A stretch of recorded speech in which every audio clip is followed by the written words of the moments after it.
জীবনী শক্তি সঞ্চালনকারী এই অর্থনৈতিক কর্মকাণ্ডের ক্ষেত্র চট্টগ্রাম পোর্ট আমরা কারো হাতে ছেড়ে দিতে পারি না।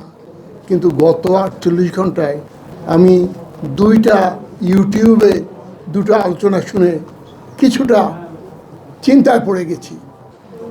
তারা যে সমস্ত প্রশ্নগুলো উত্থাপন করেছেন যে আমাদের দেশীয় ব্যবস্থাপনায় অনেক প্রতিষ্ঠান সঠিকভাবে চলছে না, তার লভ্যাংশ জনগণ ভোগ করতে পারছে না, তিনিও পাচ্ছে না, কাজেই বিদেশের কোনো কোম্পানিকে ডেকে এনে তার ব্যবস্থাপনার দায়িত্ব দেওয়ায় কোনো পাপ নাই, কোনো দোষ নাই।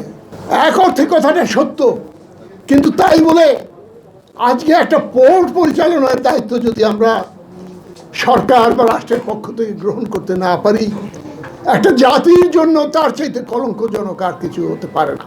একজন ইউটিউবার তিনি তার বক্তব্য বলেছেন, শাহজাহান খান সাবেক নৌ পরিবহন মন্ত্রণালয়ের মন্ত্রী শেখ হাসিনার সরকারের, তার স্ত্রী, তার শ্যালক আলাউদ্দিন বাহাউদ্দিন নাসিম চট্টগ্রাম পোর্টকে নাকি 20 বছর যাবৎ লুটপাট করে খেয়েছে। আমি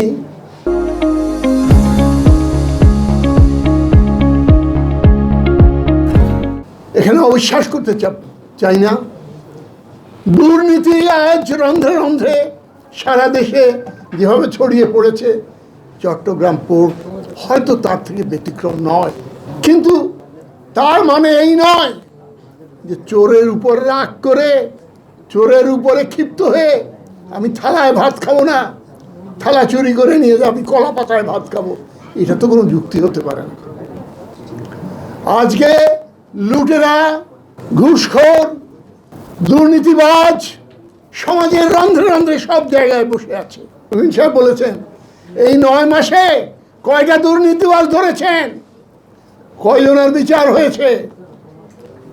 আজ চট্টগ্রাম পোর্ট যেটা হচ্ছে দেশের ইকোনমির লাইফ লাইন, সেটা আমি বিদেশের কাছে, বিদেশি কোম্পানির কাছে হাতছাড়া করে দেব আর দুর্নীতিবাজদের উপরে দোষ চাপিয়ে আমরা অব্যাহতি পাবো, তা তো হতে পারে না। চট্টগ্রাম পোর্ট বলা চলে আমাদের একমাত্র সচল, সক্ষম এবং ক্রিয়াশীল নদী বন্দর, সমুদ্র বন্দর।